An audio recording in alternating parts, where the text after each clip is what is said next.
Creatine एक असा body supplement ज्याबद्दल मार्केटमध्ये बरेच समज व गैरसमज आहेत. आज आपण त्याच समज व ज्या गैरसमज आहेत त्याविषयी थोडंसं बोलूयात.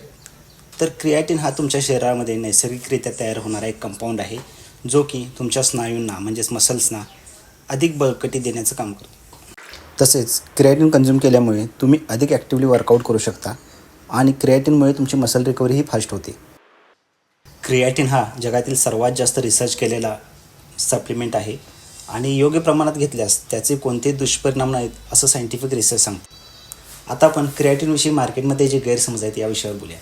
तर काही लोकांचं म्हणणं आहे की क्रिएटिनमुळे किडनीवर परिणाम होतो, केस गळतात. जर तुम्ही सायंटिफिक रिसर्च केला तर असे कोणतेही सायंटिफिक एव्हिडन्स नाही आहे जे की प्रूव्ह करतात की क्रिएटिन तुमच्या किडनीवर परिणाम करतो. क्रिएटिनचे खूप सारे व्हेरियंट आहेत. त्यामध्ये तुम्ही क्रिएटिन मोनोहायड्रेट हा व्हेरियंट वापरू शकता, जो की वापरण्यास अगदी सेफ आहे. त्याचप्रकारे तुम्ही डेली फक्त 3 ते 5 ग्रॅमच क्रिएटिन कंझ्युम केलं पाहिजे आणि क्रिएटिन कंझ्युम करत असताना तुम्ही भरपूर म्हणजेच कमीत कमी 3 ते 4 लिटर वॉटर कंझ्युम केलं पाहिजे. आणि जर केस गळतीविषयी बोलायचं झालं तर मी गेली 7 ते 8 महिने झाले क्रिएटिन कंझ्युम करत आहे आणि अजूनपर्यंत मला कोणताही केस गळतीचा अनुभव आलेला नाहीये.